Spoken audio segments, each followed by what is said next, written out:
Luto de ko og puto bigas. Unya, mao ni siya ang 1/2 cup nga rice flour.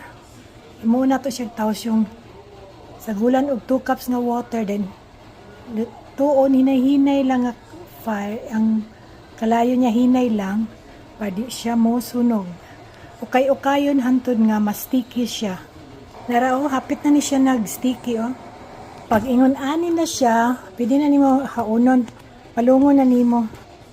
Atong i-rest ka jud while preparing sa isa ka ingredients. Imo ni ang dry ingredients na 2 cups rice flour, 1 cup na white sugar o nasagulan na to o 1 cup nga coconut milk. I-mix na to hantid na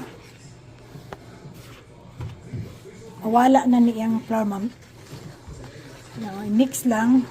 Ingon ani, wala na siya bugol-bugol na iabod na itong tawsyong diri.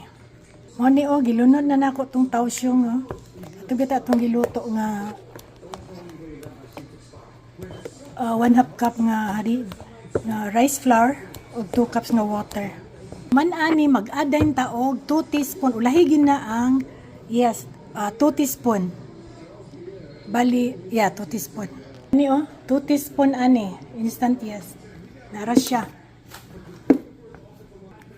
I-mix na to ni siya. Unya, pagkahuman og na-mix na siya, tabunan og cling wrap dayon i-rest for 30 minutes ayha na to lutuon. Steam cook.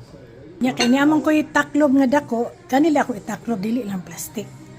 30 minutes, i-rest og 30 minutes ayha na to i-steam cook for 25 minutes. Kad na.